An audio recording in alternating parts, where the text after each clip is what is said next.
There's a pretty one, Ulysses.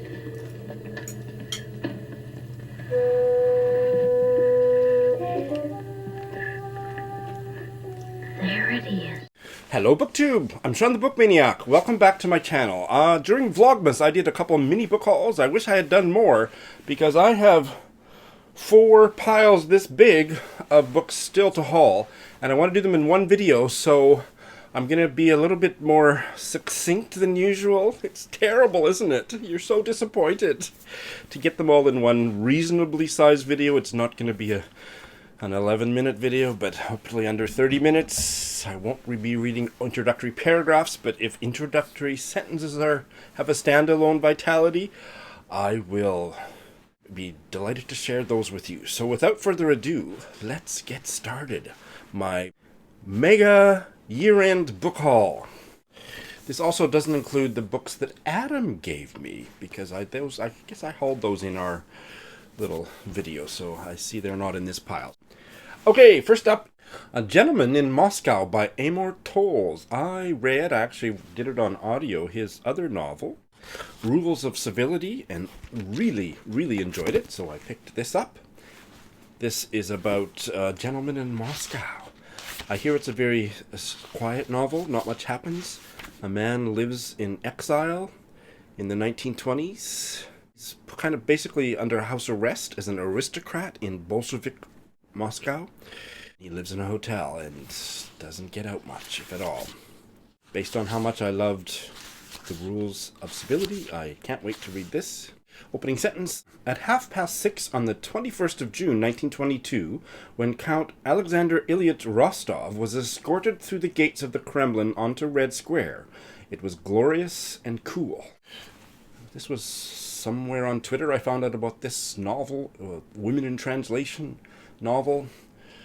Catherine Dostessier-Coze's The Beauty of the Death Cap. What an enigmatic title and cover illustration. It's translated from the French by Tina Cover. And it is about an eccentric and scholarly snob. I think it's going to speak to me.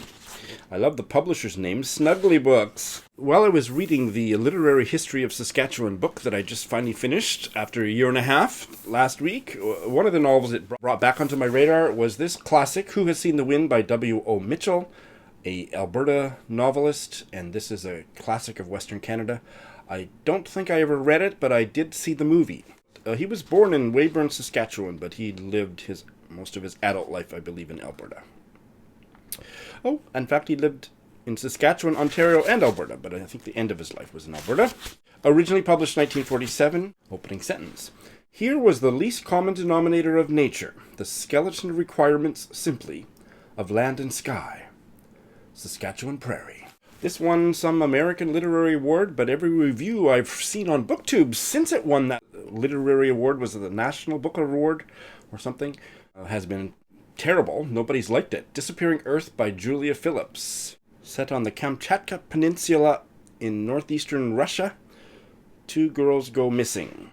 I have had very good luck so far with charcoal press works of translated literature. This one is by Gabriela Cabezón Cámara, The Adventures of China Iron, translated by Fiona Mackintosh and Iona Macintyre, I presume from the Spanish. And this is, like, I think all or most of their works from Latin America, this one from Argentina. I believe it was Ange of Beyond the Pages that recommended this to me. I'd maybe heard about it before, but she really loved it. Oh, I need to check the pronunciation of this because I have no idea. Madeleine Bourdoux. The author is Madeleine Bourdoux, and what is this? The book is called A Nail, a Rose. These are short stories. Bourdoux is a Belgian writer born in 1906. Translated from the French by Faith Evans. There she is. What a lovely author photo. Oh, I love that. It makes me want to read it even more. Here are some, there's probably going to be more later, of some Blame It on Eric Carl Anderson acquisitions. I had heard of the writer Nan Shepherd. I believe, isn't she Scottish? Yes. But I had only heard about her nature kind of memoirs or whatever, and that they sounded interesting, but not something I would rush out to buy and read. Anna or Nan Shepherd was born in 1893, died in 1981. She was from Aberdeen. But Eric, in one of Eric's book hauls or something, he mentioned or told us that she had also written novels. So I snatched those up. They were written in the late 1920s or thereabouts. So I have two for you. This one is The Quarry Wood, which was 1928, and this was 1930, The Weatherhouse. And then, while I was editing this video, I discovered, quite happily, that these two novels are the first two in a quartet of novels called the Grampian Quartet. Oh my goodness. So I don't know that much about her. I remember being intrigued by what Eric told me, but beyond that I just bought them and I want to read them. I tend to specialize in literature by women of this era, so The Quarry Wood, the daughter of the family goes to university and her family don't seem very happy about it. That's all I need to know about that.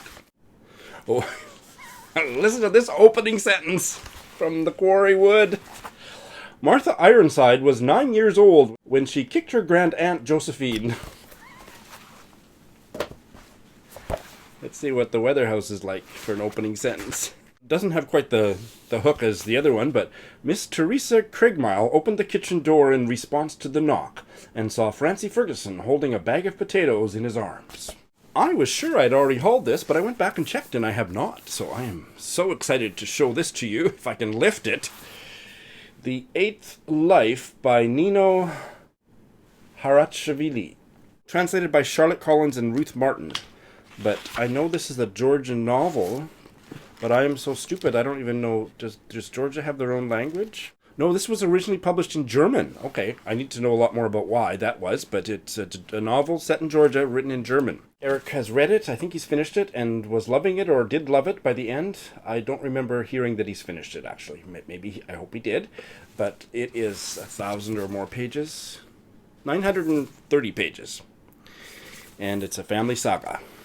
Oh, the full title is The Eighth Life, and then open bracket for Brilka, close bracket.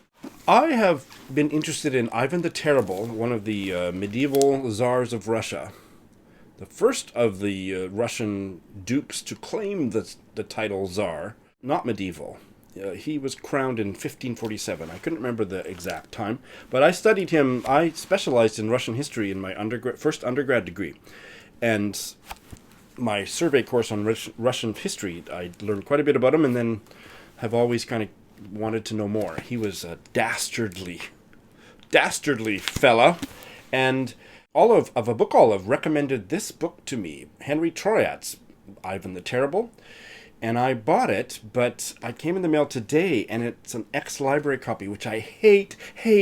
So I paid $25 for an ex-library. It was not advertised as being ex-library, but I will keep it. Because I really want to read this, and it's, it's in decent shape. As a reading copy, if I absolutely love this book, I will spend the money to get a decent copy, but this is what I got. I absolutely adored my first novel by Irmgard Coyne, The Artificial Silk Girl. I recently reviewed it, and this one is newly published in the Penguin Modern Classics edition. This is her debut, Gilgi, One of Us. It has a different translator, a little nervous, but it's translated from the German by Jeff Wilkes, and Coyne is a writer from Weimar, Germany, and she wrote in exile during Nazi Germany as well. But this one originally published in German in 1931. I can't wait to get to it, and look at that cover. Opening sentence. She's holding it firmly in her hands, her little life, the girl Gilgi. I have never read anything by Jean Rhys, and I picked up her collected short stories the other day. So I look forward to checking them out, hopefully in 2020. This one looks so interesting. NYRB Books book. They're hit and miss with me. They publish a lot of stuff that I'm not interested in and or bail on, but they've also published novels that I've novels and things and books that aren't novels that I've deeply loved. This one looks like a Sean book. 3 Summers by Margarita Liberaki. Translated from the Greek by Karen Van Dyck. I'm gonna see if Electra wants to buddy read this with me. Although I've already asked my lovely Litzy Singapore friend Cecilia maybe it'll be a three-way buddy read. So this is a novel of three sisters growing up near Athens before the Second World War. That sounds like such a Sean book. Opening sentence. That summer we bought big straw hats. Love the cover. It's time, people. It's time. I loved Otessa Moshfegh's debut, Glue.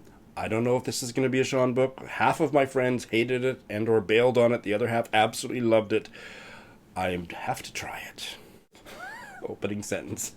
I looked like a girl you'd expect to see on a city bus, reading some cloth-bound book from the library about plants or geography, perhaps wearing a net over my light brown hair.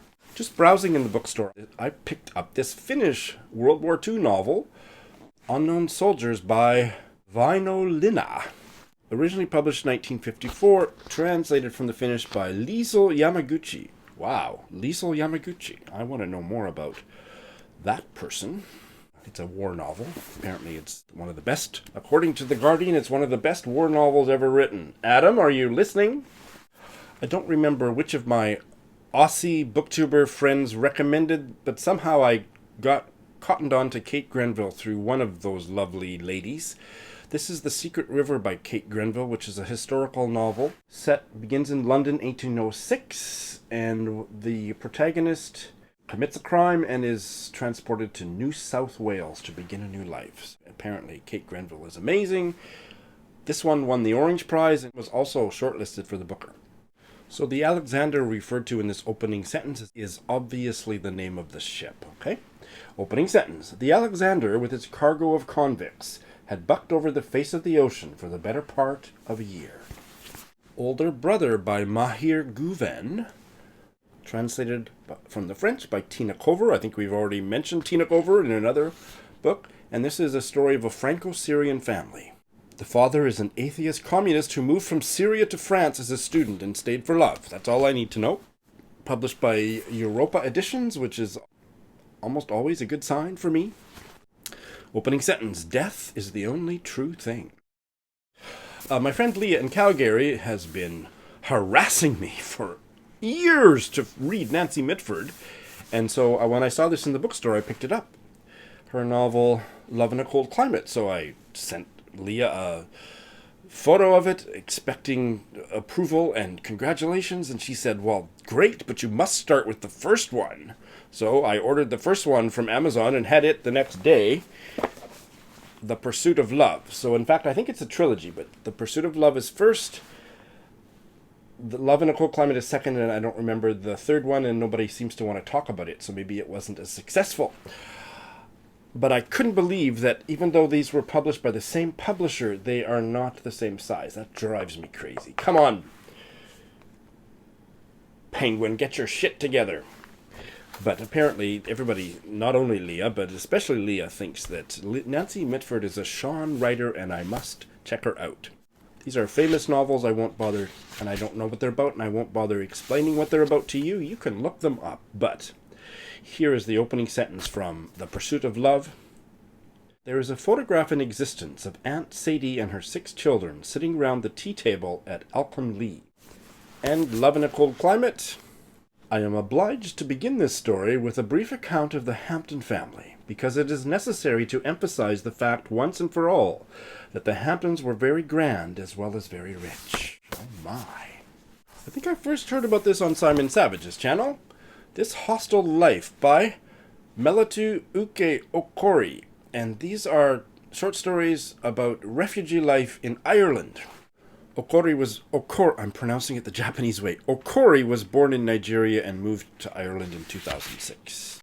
I have read 3 novels by Miriam Taves, and 2 of them I loved. One of them, the first one that I ever read, which was A Complicated Kindness, was a bit of a so-so read for me. But I absolutely was bowled over by All My Puny Sorrows, and then if it was even possible, it was actually possible to be bowled over even more by Women Talking. So I'm collecting her backlist. So this one is Summer of My Amazing Luck.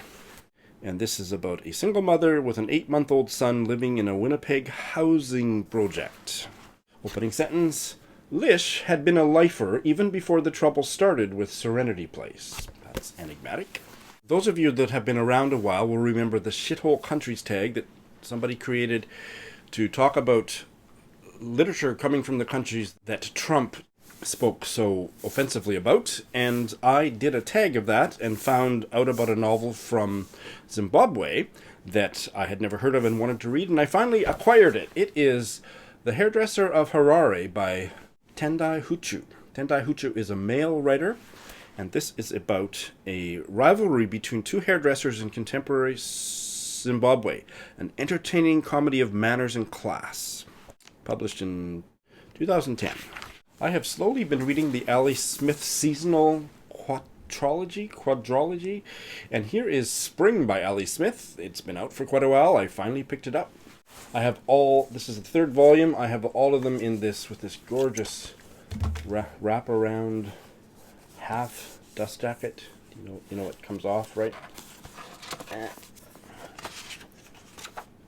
Just gorgeous.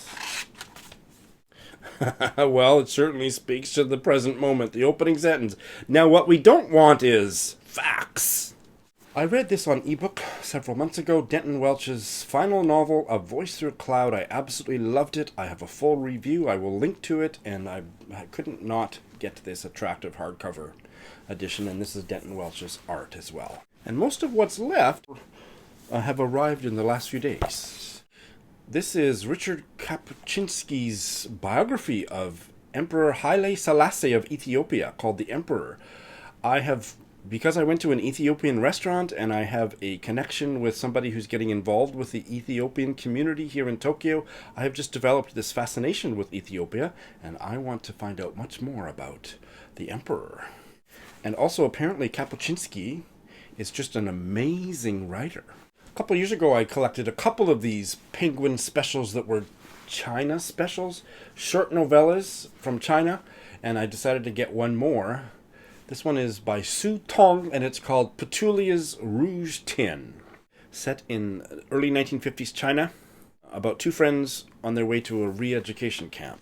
Su Tong has written several novels and has won prizes he won the 2009 Man Asian Prize, has been shortlisted for the Man Booker Prize. Not familiar with him at all. Might even get to this one by the end of the year. This is a Blame It on Brian of Book Wanting acquisition. Vladimir Odoyevsky's Two Princesses, translated from the Russian by Neil Cornwell, and it is about spinster princesses. That's all I need to know. I can't remember exactly what it was that Brian said about it that hooked me. Maybe he had me at princesses. I'm fascinated. I couldn't not get it. And look at it. It's just an attractive little paperback put out by Hesperus Press. Opening line. "Tell me, who were you dancing with just now?" said Princess Mimi, stopping a certain lady with her arm who, having just concluded the mazurka, was walking past the princess. God, that could have come out of my journal in the 1990s. This, I'm pretty sure, is a Blame It on Mel purchase. I think in her year-end tweet thread, she talked about Jessie Kesson, a Scottish writer that I'd never heard of, and she sounds like a Sean writer. And I usually have good luck with Mel's recommendations. So this is her novella, The White Bird Passes, from 1958. That's my period. And it is about a young girl at an orphanage. And it was like $5 on Amazon. I couldn't not get it. I shall report back. I can't remember where I found out that Carol Lewis finally has another novel translated from Welsh into English. I had read and really, really enjoyed the only other of her novels to be translated. What was it called? Martha, Jack, and Stanko. And do I have a full review? If I do, I'll link it below, but I certainly quite enjoyed it. And this one is called The Jeweler by Carol Lewis. Same translator, translated from the Welsh by Gwen Davis. And this one is pretty hot off the press in English. Well, 2018, not so hot off the press. I just was a little bit slow on the uptake. I didn't know about it until about a week ago, and I ordered it. It was in stock on Amazon Japan. So I will be getting to this pretty soon, I think. And last but certainly not least, this was a bit of a gift. It was kind of a book exchange, but I'm thinking of it as a gift from my dear friend Lindy in Edmonton. This is a Canadian novel, The Stranger by Carrie Fagan, and she read it recently and loved it, and she said, in the lovely card that this is her own art on the front. It's like some kind of printmaking. I'm so stupid about art, but it's lovely. But she said, "It's the first time in ages that I've read a book and felt confident that it was one that you would like too." And it is about, I think there's 2 timelines, and one of them is 1957, a woman starting her final year at university, and then 2005, the same woman, her backyard is being readied for a wedding. Oh, and she picks up one of her books from 1957 and reads the marginalia written in her young, minuscule handwriting. That's all I need to know. Oh my goodness. I actually read the first page and a half a couple nights ago. I was really tired, but I loved it and wanted to keep reading. Opening sentence. She walked dreamily along the curve of Queen's Park, the afternoon air heavy, not brooding, she thought, and took notice of the broad leaves overhead, chestnut cases rattling. All right, that is my mega year-end book haul. I did pretty well. Merry Christmas to me. Thanks for watching.